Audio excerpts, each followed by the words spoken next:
Welcome to the Daily Glasgow Cappuccino.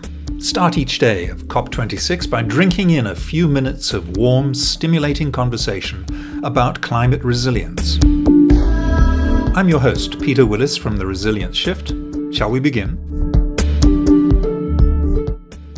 My guest on this morning's cappuccino is the Reverend James Bagwan. James is a minister in the Methodist Church in Fiji and serves as the General Secretary of the Pacific Conference of Churches. He is a passionate advocate for ecological stewardship and climate justice, with a particular focus on care for the ocean, gender justice, and self-determination issues. He's a keen stand-up paddler and a long-time volunteer chaplain and crew member of the Fijian traditional voyaging canoe Utoni Yalo. So welcome to the Cappuccino, James. It's lovely to have you here with us. Thank you, Peter. Pleasure. And thanks for the invitation to grab a cappuccino with you. Yes, well, cheers. And James, I'm interested to know how you came to be a climate advocate. I think for people in the Pacific, the reality is that many of us pay attention to what's happening in our world. As someone who grew up and developed a strong affinity to the ocean, raised by parents who were, particularly my mother, who was quite a strong advocate of care for the environment, or as we say from a Christian context, care for creation. So she was always keeping us as a family up to date on key issues when it came to the environment. We grew up very early learning about the reduce, reuse, recycle, and then as further R's got added, so she was that kind of person. But particularly for me, it was really when I started to hear from our churches about the issue of climate change, and listening to sisters and brothers from the Christian community from around the Pacific sharing their experiences and what they were going through, and the struggles they were also having or facing in trying to understand and appreciate what this meant from a theological perspective. But really, almost 20 years ago now, the Osintai Declaration by Pacific churches and church leaders. Osintai is the Kiribati word for sunrise. And so it was a meeting of Pacific churches, church leaders in Kiribati in 2004, which was the first statement by Pacific churches on the issue of climate change. And that really was a very important awareness raising for us as members of churches in the Pacific. And then, of course, the 2007 IPCC report, which really placed it front and center for us and said, okay, this is, we have the lived experience of Pacific Islanders from Kiribati, from Tuvalu, and from other low-lying atolls across our region. And here's the science to confirm, in case you didn't care what the islanders said. And I think that was really the realization that this is something we really have to pay attention to. Fascinating. So you've had a number of years, it seems, working on this question of how do you raise the awareness of those for whom the Pacific Islands are a far distant part of their world. And you're now in COP, and I'm interested to know what message you're bringing from the more than 30 churches that you represent on the Pacific Council of Churches. Thank you. Yes, the Pacific Conference of Churches has 33 member churches, 10 national councils of churches, spread across 19 Pacific Islands and territories. So from the North Pacific, the South and Southern Pacific, the East and the West. And it covers, through the Pacific Ocean, 1/3 of the planet. And so these are some of the most vulnerable communities in the world in terms of the impact of climate change, not just rising sea levels, but extreme weather patterns. We're also facing the issue of our ocean being under threat. We're already suffering from the exploitation of the ocean, and now the impact of climate change is threatening an ocean that not only provides sustenance for us, not only is part of our identity as Pacific people, but also does an incredible amount of work for the planet in terms of regulating the climate through its ocean currents, creating more than 50% of the oxygen that we breathe through the phytoplankton in the sea. And so climate change has been on the Pacific Church's agenda for many years.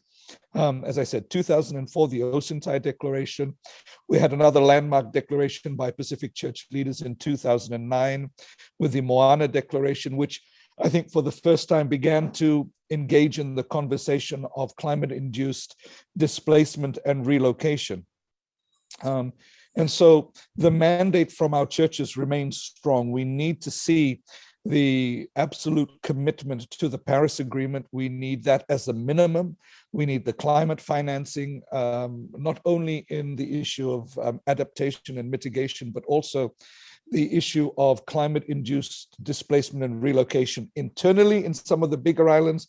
But if nothing is done, and if this the negotiations and the conversations at COP just remain at that, at rhetoric, the very real possibility of whole nations having to eventually relocate, and that's going to take a lot of work by states. That's going to be has a lot of implications on the role of churches, but it's also going to take finance as well.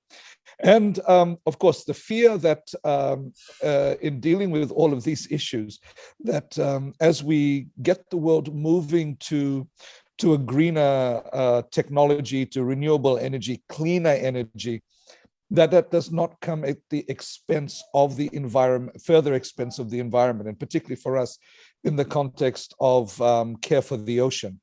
And so, these are issues we continue to talk about in our Pacific churches. We regularly talk about this, and I've come here with that mandate to raise what we call, from a Christian perspective, the prophetic voice, the advocacy, to support our Pacific states that are going to be there and negotiating. So our pastoral support, and also support in solidarity with the many other civil society groups and governments and communities that are going to be at COP, pushing for for the best that we can get out of COP26.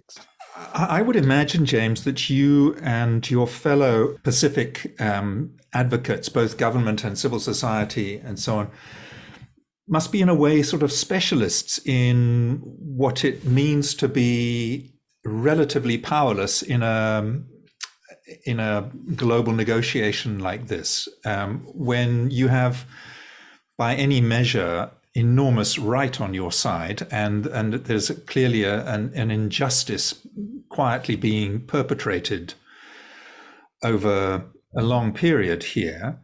And I imagine it must be quite frustrating to come into these great sort of gatherings where the voices of the powerful in the North tend to have the microphone.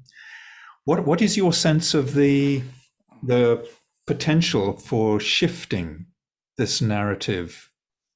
Well, we are pragmatists, if nothing but pragmatists in the Pacific, because we have to deal with the reality of the inaction of the world. We have to deal with when rhetoric stays rhetoric, and when great announcements are not backed by hard decisions and action. It sometimes takes a lot for us to actually decide to come and participate. There is a concern that sometimes we have very high expectations and we go home very disappointed. But this is a fight that we're in it for life, and so we have to be there.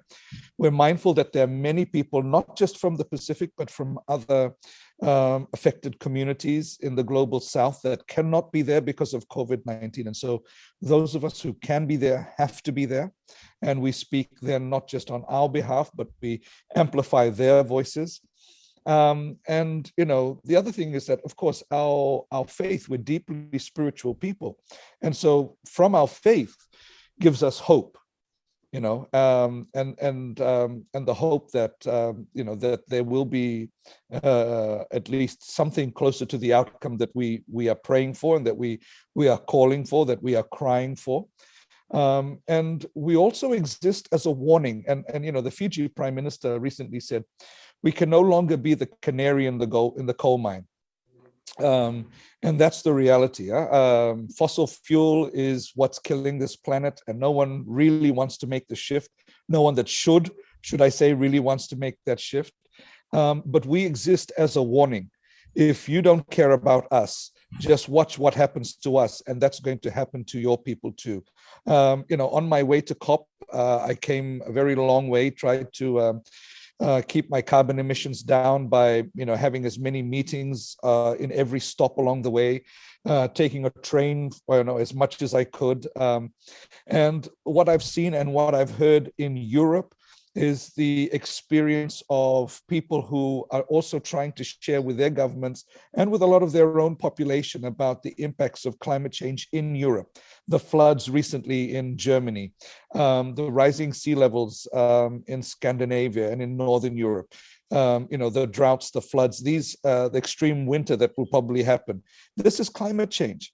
And if you don't care about the Pacific, well, yes, we're sad about that, but this is going to happen to your own country. And so, we are one community. And I think that's the biggest injustice, is when people put profit ahead of the planet. And we've got to work on this together.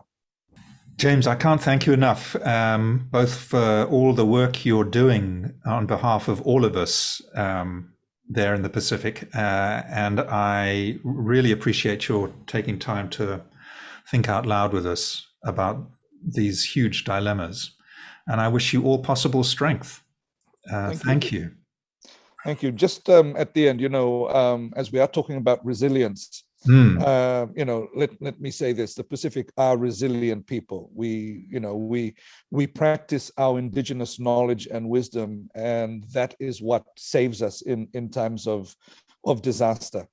And this is an important thing too, that as we move forward, while the decisions and changes need to be made, it's also the voice of indigenous communities that will provide the resilience and the shifts that need to be made. So we need to listen to the voice of our indigenous people. And they all say the same thing: walk gently on the earth, glide gently on the ocean, and pay attention to what the environment is saying. And this is us, not just thinking about the human life, because Pacific Islanders are, intrinsically connected to the environment through culture and spirituality and practice.